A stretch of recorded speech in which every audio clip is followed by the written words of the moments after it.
এজন্য বিশ্বনবী বলতেন 4টা কাজ করলে একজন স্ত্রীর জন্য জান্নাতের 8টা দরজা খুলে দিবে কে? 1 নম্বরে আল মারআতু ইযা সাল্লাত খামসাহা, কোন নারী যদি 5 ওয়াক্ত নামাজ পড়ে, সামাত শাহরহা, রমজানের রোজা রাখে, আতাআত বালাহা, স্বামীর আনুগত্য করে। কার আনুগত্য? আর জোরে বলেন। ফাতেমা আর আলী ঝগড়া লাগলো। ঝগড়ার পর সাইয়েদনা আলী রাগ করে ঘর থেকে বের হয়ে গেলেন।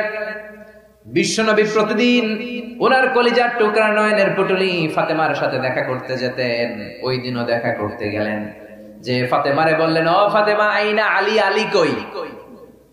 ফাতেমা বলে, আব্বা আমার সাথে ঝগড়া করে বের হয়ে গিয়েছে। ঝগড়ার কথা শোনার সাথে সাথে বিশ্বনবীর চেহারাটারে আগুনের গোলার মতো লাল করে দিল কে?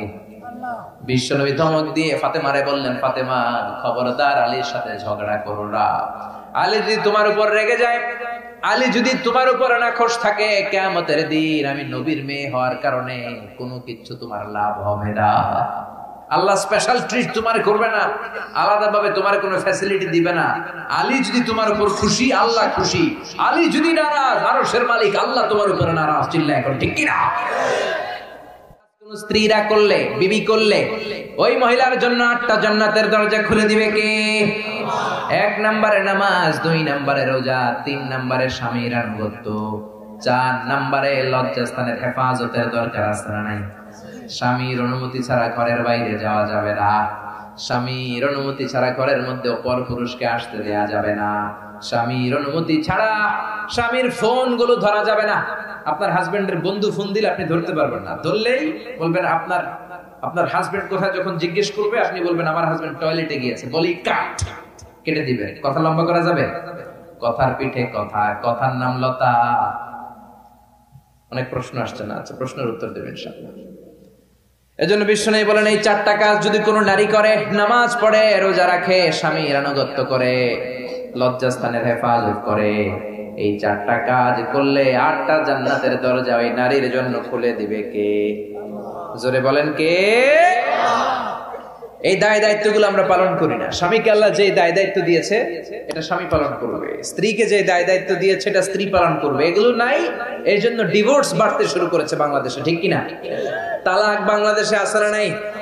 শত শত ফোন আমরা পাই, হুজুর আমাদের ঘরে মারামারি, হুজুর তালাক হয়ে গেছে, মাসালা কোন? এরকম মাসালা জানতে চাওয়ার লোক আছে না নাই? আবগাদুল হালাল আত-তালাক। বিশ্বনবী বলেছে পৃথিবীতে সবচেয়ে নিকৃষ্ট হালাল কাজটা হচ্ছে তালাক। বলেন তো, তালাক দেয়া কি হালাল না হারাম? না, হারাম না, হালাল। হালাল বনিবনা হয় না, কোনোভাবে কিলাইও রাখা যায় না।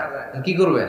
তালাকে যাইতে হবে, ডিভোর্সে যাইতে হবে। কিন্তু অনেকগুলো স্টেপ পার হয়ে আমরা এক ধাপেই তালাক দিয়ে দিই, এক লগে 3 তালাক। আছে না নাই? ওমরে ফারুকের সময়ে এক সাহাবী তার স্ত্রীকে 100 তালাক দিয়েছে রাগের চোটে। কয় তালাক? এখন বিবি এসে বলে, সাইয়েদনা আমার স্বামী আমার সাথে ঝগড়া করে রাগের চোটে 100 তালাক দিয়েছে, আমি কি করব? সাইয়েদনা ওমর ফারুক বললেন, তোমার স্বামীকে ওই ডেকে আনো। স্বামীরে বললেন, কয় তালাক দিছস? কয় 100টা। কি লিগা দিছস? কয় মেজাজ গরম আছিল। ওমর ফারুক বললেন, দাঁড়া, মেজাজ গরম আছিল না, বিচারের ফায়সালা আমি দিচ্ছি। 100 তালাক দিয়েছো তো, না দিতে হবে কয় তালাক? ওমর ফারুক বললেন, 3 তালাকে তোর বউ তালাক, বাকি 97 তালাক এবার তোর পিঠের উপরে বলবে। সুবহানাল্লাহ কইবেন না? এজন্য ইসলাম বলে আবগাদুল হালালি আত-তালাক। পৃথিবীতে যত হালালের লিস্ট আছে, সবচেয়ে নিকৃষ্ট হালাল কাজ হচ্ছে তালাক। তালাক দেওয়া হালাল না হারাম? হালাল, তবে সবচেয়ে নিকৃষ্ট হালাল। স্টেপ বাই স্টেপ যাবে। ইসলাম বলে ফাইদুহুন্না, আগে ওয়াজ করো, ফ্যামিলিতে ওয়াজ করবেন। আমাদের ফ্যামিলিতে কোনো ওয়াজ নাই, ফ্যামিলি মিটিং নাই।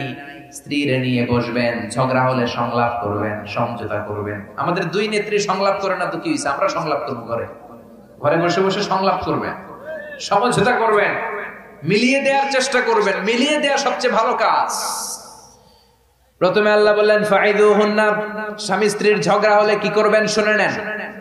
কোরআন থেকে শুনুন, আল্লাহ বললেন ফাইদুহুন্না, স্ত্রীকে ওয়াজ করো, নসিহত করো, ভালোভাবে বুঝায় দাও, তাতেও কাজ হয় না।